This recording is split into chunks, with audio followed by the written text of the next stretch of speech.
ብልጽግና አስቸግሮኛል ጠቅላዩም ስልጣናችንን ይነጥቁናል ሽመልስም ጠቅላዩና ሽመልስ ባለሀብቶችን ተማጸኑም አሁን ዓለም እየተንቀሳቀሰችም እየተቀየረችም ያለችው በባለሀብቶች ነው ባለሀብቶች የዚህ ዓለም ዕጣ ፈንታ ወሳኝ ሆኖ ተፈጥሯል ሊገድሏትም ሊያድኗትም የሚችሉት እነሱ ሆነዋል ተሳትፏቸው ዘርፈ ብዙ ነው በኢኮኖሚያዊ በፖለቲካዊና በማህበራዊ ህይወት ውስጥ ያላቸው ተሳትፎ የትየለሌ ነው በኢንተርቴይንመንት ዘርፉም አሉበትም የተሳትፏቸው ታዲያ በጥበብ ሰዎች ዘንድ አከራካሪ ነው ዓለም ያበደች ያለችው በባለሀብቶች ነው ይላሉ ሰዎችን ከምክንያታዊ አስተሳሰብ አውርደው ወደ አሉታዊና ወደ ቁስ አምላኪነት ያመጧቸው ባለሀብቶች ናቸው ብለው ያምናሉ የዛሬቱ ዓለም የምትመስለው ባለሀብቶችን ነው ይላሉ ዓለም ለባለሀብቶች እንድትመችውና ነው የተሰራችው ትምርቱም ፖለቲካውም እየተመራ ያለው በባለሀብቶችና በመንግስታት ፍላጎት ነው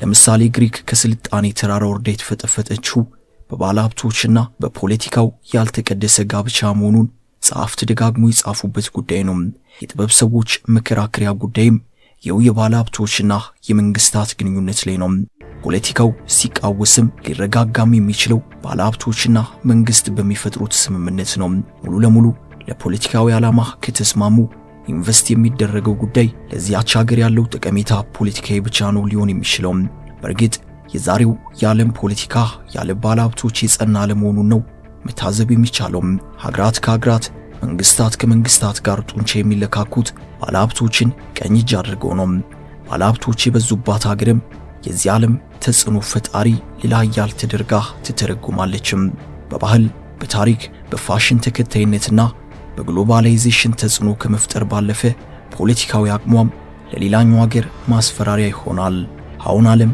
እዚህ ደረጃ ላይ በመድረሷ ነው በቀውስ ውስጥ የምታዘግመው ከፍተኛ በጀት እየተበጀተ ያለው ለፖለቲካዊ ትግሉ ነው ኢትዮጵያ በዚህ የትግል መስመር ላይ ትገኛለችም ያለፉት 4 ዓመታት በኢትዮጵያ መጣ የተባለው የፖለቲካ ለውጥ ከዚያ በፊት በነበሩ ትግሎች የተገኘ ሲሆን በኋላም የትግሉ ሜዳ የሆነው በዚሁ ዙሪያ ነው በአገራችን ህወሓት ከዓለም ቱጃሮች ጋር ተቀናጅቶ ከፌደራል መንግስት ጋር ለ2 ዓመታት ያክል ሰሜን ኢትዮጵያ መዋጋቱ ይታወሳል በዚህ ውጊያ በሚሰፈረው በጀትና ጦርነቱን ተከትሎ በተስተጓጎለው የኢኮኖሚ እንቅስቃሴ የሀገሪቱ ኢኮኖሚ በከፍተኛ ሁኔታ መቃወሱን ራሱ መንግስት ያረጋገጠው ጉዳይ ነው ጠቅላይ ሚኒስትር አብይ አህመድም ከሰሞኑ ከባለሀብቶች ጋር ባደረጉት ስብሰባ ችግሩን አንድ ባንድ በዝርዝር አብራርተዋል በነገራችን ላይ የጠቅላይ ሚኒስትሩ ስብሰባ አነጋጋሪ ሆኖ ነው የተሰማው አነጋጋሪነቱ ከአሜሪካ ባለሀብቶችና ተወካዮቻቸው ጋር መምከራቸው ብቻ ሳይሆን በዚያው ስብሰባ ላይ ያነሱት ሐሳብም ጭምር ነው ምናልባት ጠቅላዩ በዚህ ስብሰባ ላይ ያነሱት ጉዳይ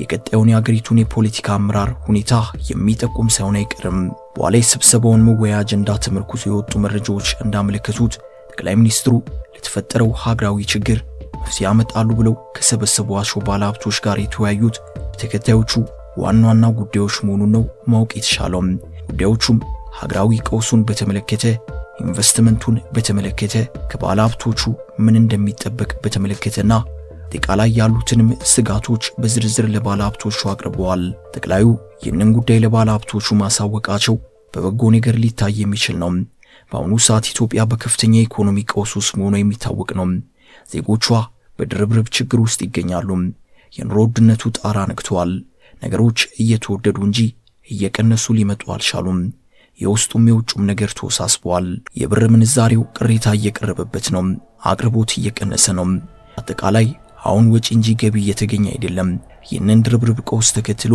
ዜጎች በብዙ እየተፈተኑ ነው ራብ የተጋለጡ ዜጎች ቁጥርም እየጨመረ ነው ራቡ በሰው ሰራሽና በተፈጥሮ የመጣ ነው ድርቁ ከፖለቲካው ትይዩ ለዜጎች ፈታኝ ሆኖ ነው ያለው ፖለቲካውም እንደሚታየው ቀውስ ውስጥ ነው በዚህ ሁኔታ ባለሀብቶች መዋለ ንዋያቸውን ባቀዱት ቦታ ለማፍሰስ ፈታኝ እንደሚሆንባቸው ተገማች ነው ጠቅላይ ሚኒስትሩ ቅድሚያ ማድረግ ያለባቸው ፖለቲካዊ ቀውሱን ማረጋጋት ነው ከዚያም የልማት ጉዳዮችን በርጋታ ማሰብ ይቻላል ያለ ሰላም ምንም ማሰብ ሊከብድ ይችላል ደፍሮ ወደ ልማት ጉዳይ ለመግባትም ሊከብድ ይችላል ሁሉም ነገር የሚንቀሳቀሰው በሀገር ሰላም በኩል ነው ጠቅላዩ በሰሞኑ ስብሰባ ላይ ያነሱት ሐሳብም የፖለቲካው መወሳሰብ የሚያሳይ ነው ማለት ይቻላል ወይንም ደግሞ ጠቅላዩ በዚሁ ስብሰባ የብልጽግና አመራሮች የቃላት ትርክትም ሆነ ክፍፍሉ ወደ አደገኛ ሁኔታ ያመራ መሆኑን ሊጠቁም የሚችል ሐሳብ ማንሳታቸው ነው የተሰማው። ይህም ብዙ ትችት ከሚወርድበት ብልጽግና ፓርቲ ጋር የተያዘ ሆኖ ተገኝቷል። ለመረጃ ምንጮች ጥቆማ ጠቅላይ ሚኒስትሩ ስለ ብልጽግና እንዲህ ነበር ያሉትም። ብልጽግና የሚባለው መዋቅር በክልል በብሔር በቡድን በዘመድ እየተዋደነ አስቸግሮኛል።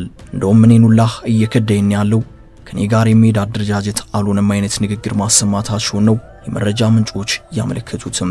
በእርግጥ ጠቅላይ ሚኒስትሩ እንዲህ አይነት ንግግር በተለያዩ ጊዜያት ሲያሰሙ ነበርም። የመንደር አስተሳሰብ የያዙ አካላት እንዳስቸገሯቸው በተለያየ አጋጣሚ ሲናገሩ ይደመጣሉ። ነገር ግን ብልጽግና ፓርቲ ራሳቸው የፈጠሩት ፖለቲካዊ ፍልስፍናም ያለው ድርጅት እንጂ ከሌላ የተረከቡት አይደለም። ሀገራዊ መሰረት ያለው መሆኑም ሲነገር የቆየ ነው። ይህም ሆኖ የአማራ ብልጽግናና የኦሮሞ ብልጽግና አመራሮች ባሳዩት የፖለቲካ ልዩነት የተነሳ የብልጽግና ጉዳይ ብዙ ሲያነጋግር ነው የነበረው። ጠቅላዩም በሰሞኑ ስብሰባ ላይ ስለ ብልጽግና ሁኔታ ከተናገሩ በኋላ አሁን አስተማማኝ የጸጥታ ኃይል ስለገነባን እነዚህን ችግሮች እየፈታን ከዚህ ኃይል ጋር እንቀጥላለን ማለታቸው ነው ያወዛገበው። ተፈጠረ የተባለውን የፖለቲካ ልዩነት በውይይት መፍታት ሲቻል አሊያም ደግሞ ከመደበኛ አደረጃጀት ባሻገር በጸጥታ ኃይል ሀገር ይመራሉ የሚል ጥያቄም እየተነሳ ነው። ቅርብ ጊዜ ወዲህ ጠቅላይ ሚኒስትሩ ወደ ወታደራዊ አደረጃጀት ልዩ ትኩረት እያደረጉ መምጣታቸው አብሮ የሚነሳ ጉዳይ ሆኗል። ጠቅላዩ ከዚህ ቀደም መከላከያን በማደራጀት በኩል የፌደራል ፖሊስን በማደራጀት በኩል ቴክኖሎጂዎችን ጭምር ተቋማት እንዲኖራቸው ማድረጋቸው ሲያነጋግር ነው የቆየው። አንዳንዶች ምናልባት ጠቅላይ ሚኒስትሩ ይህንን መተማመኛ የሚያደርጉ ከሆነ ከዚህ በፊት የነበሩ ስርዓታትን የመከተልና ወደ ኃይል አገዛዝ የማምራት አዝማሚያ እያሳዩ አይደለም ወይ የሚል ጥያቄ እያነሱ ነው። ከዚህ አንፃር ነገና ከነጎዲያ ሀገሪቱ ላይ ምን አይነት የፖለቲካ ስርዓት ሊፈጠር እንደሚችል መገመት የማይቻል ነው። ሌላው የብዙዎችን ትኩረት የሳበው ጉዳይ የኦሮሚያ ክልል ርዕሰ መስተዳድር አቶ ሽመልስ አብዲሳ ከኦሮሞ ባለሀብቶች ጋር ያደረጉት ስብሰባ ነው። ስብሰባውን ተንተርሶ የወጡ መረጃዎች እንደሚጠቁሙት አቶ ሽመልስ ከባለሀብቶቹ ጋር ያደረጉት ውይይት ወደ ፖለቲካዊ ትርጉም ያመዘነው ነው የታየው። እንደ መረጃው አቶ ሽመልስ ለባለሀብቶቹ ያሰሙት ንግግር እንዲህ አይነት ይዘት ያለው ነው። አሁን ባለው ሁኔታ ሌሎች ተገዳዳሪ ኃይሎች ስልጣናችንን ሊነጥቁን ነው። የተለያየ አደረጃጀት እየፈጠሩ ነው። በተለያየ መዋቅር ራሳቸውን እያዘጋጁ ነው። ስልጣን ሊነጥቁን ነው። ስለዚህ ሀብት ከማፍራት ጎን ለጎን ይህንን ስርዓት በመጠበቅ ረገድ ኃላፊነት አለባችሁ የሚል ጠቅለል ያለ ንግግር መናገራቸው ነው የመረጃ ምንጩ የጠቆመው። አቶ ሽመልስ በዚሁ ንግግራቸው ለስልጣን ያሰጋሉ ያሏቸውን አካላት በስም አልጠቀሱም ተብሏል። የሞኑ አቶ ሽመልስ በስብሰባው ለተሳተፉ ባለሀብቶች ካሰሙት ንግግር ውስጥ እንደሚለው የሚገኝበት መሆኑ ነው መረጃው ያመለከተው። በኢመደበኛ አደረጃጀት ራሳቸውን ያዋቀሩ አካላት ወደፊት ገፍተው ስልጣናችንን ከቀሙን ከበፊቱ ስርዓት የከፋ ስርዓትን ይዘውብን ይመጣሉ። ስለዚህ አጠቃላይ ኢኮኖሚያዊም መዋቅራዊም ድጋፍ ማድረግ አለባችሁ ብለዋል። ከዚህ አለፍ ሲልም የኢኮኖሚ አደረጃጀትን በደንብ ማጠናከር አለባችሁ። ከዚያም የሚያስፈልጋችሁን ስርዓትን ዝርጋለን እንደግፋለን። ከመሬት የኢንቨስትመንት ከመሰረተ ልማት ጋር በተያዘ ችግር እንፈታለን። በአዲስ አበባ ከተማ ደረጃም የሚገጥማችሁ ማነቆ ካለ እሱንም እየተነጋገርን እንፈታለን። ከከተማ አስተዳደሩ ጋር ተነጋግረን የሚል ንግግር ማሰማታቸው ነው መረጃው ያሳየው።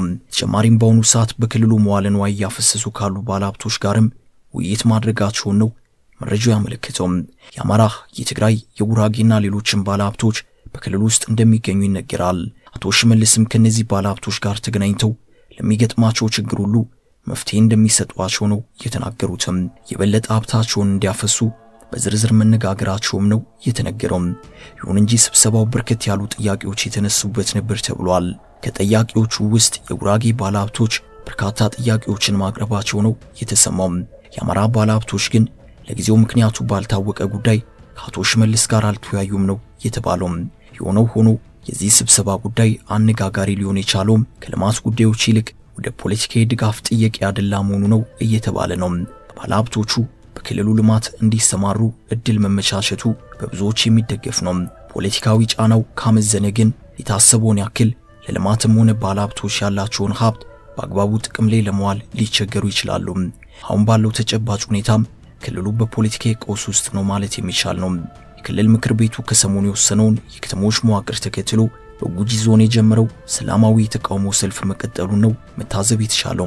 በጉጂ ዞን ሰሞነኛውን የክልሉን አዲስ አስተዳደር ያከላለል ለመቃወም የወጡ ሰልፈኞች አቶ ሽመልስን በከፍተኛ ሁኔታ እየተቃወሙት ይገኛል። ስለዚህም ቅድሚያ የህዝቡን ፖለቲካዊ ጥያቄ መመለስ ተገቢ ነው። ፖለቲካዊ ጥያቄዎች በተበራከቱ ቁጥር ባለሀብቶች ያላቸውን መዋለ ንዋይ ከማፍሰስ ሊቆጠቡ ይችላሉ። አበቃን። ሰናይ ጊዜን ተመኘን።